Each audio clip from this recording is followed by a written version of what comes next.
Welcome back to another episode of the Hellcat Willys. Last time we got the inner doors installed and swinging quite far actually. I'm really excited about how much I was able to get this door to open by the way I actually cut the hinges this time around.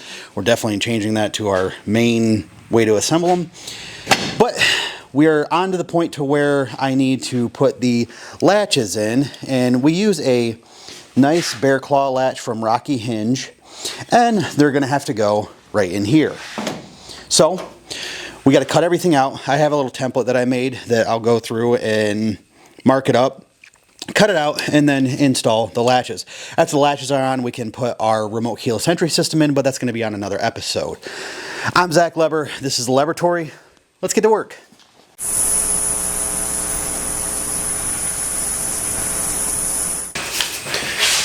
We have a little paper template here.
I messed up. So I had to take a break from the Kingpin for like a week and a half, and I cut all the steel out for the A-pillar and the dog leg and forgot to record when I installed it. But it's in there. So now we're going to go through and put our striker in and wrap up the bear claw latch installation video, and then kind of get on to the next thing. Okay.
That scared the shit out of me.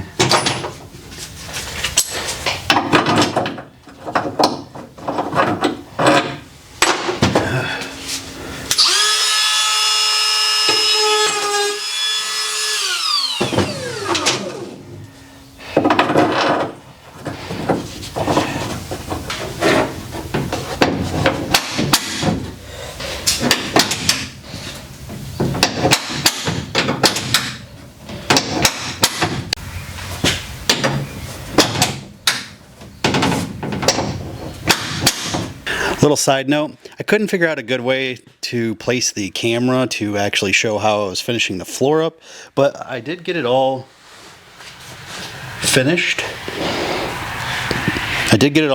I'm happy with the way it came out. It was a huge pain getting down into the well there, but I mean, I had 6 hours, 7 hours in the back end of this car. Not what I was expecting at all. So yeah, didn't really have a good way to show you how I was going to do that, but it kind of just goes along with the front half of the front half of the car. It's a lot of tough angles, and if you can just use a regular chassis and not a chassis that is this low, I would go that way, because this was kind of hard. It's been a really long day, but we have our bear claw latches working properly. We have our 8-pillar steel in, our dog leg steel, and we even got the back of the floor all wrapped up, even though I didn't show how to do that. I do apologize, but realistically, the same rules apply as the rest of the floor. We got a lot more work to do, but we're finally starting to see some actual progress in the car. I'm really happy with how far I can get these doors to open and close. It's coming out very well. The glass is supposed to be in, I think, later this week. So next Sunday I'll be actually installing the windows and the regulators and stuff, and also we'll go through how to install your suicide safety latch for the door. The suicide safety latch is a safety feature that locks into your 8-pillar steel, and that way when you're going down the road, if you accidentally trigger the remote keyless entry or the door handle, the door can't come flying out and cause a ton of damage, because this is a big sale. But those are problems for next weekend. We're going to go all through that and how to put the glass in, and we'll probably start fitting the skins up here soon and getting the cage in. I'm going to do just a small 6-point cage in this. I'm going to hide it into the body as much as I can so our interior can still go over it and hide it as well. It's coming out good. I'm getting excited. I'm tired. It's very late on Sunday night. I kind of got into the groove today, and sometimes that'll happen to you too. As you start building one of these cars, you start seeing some progress, and then it's like boom, boom, boom, boom, boom. But the first like couple weeks on the thing, it doesn't look like anything. And then all of a sudden it just starts coming together really fast. I'm Zach Leber. This is the Laboratory, and until next time, go build something. See you guys later.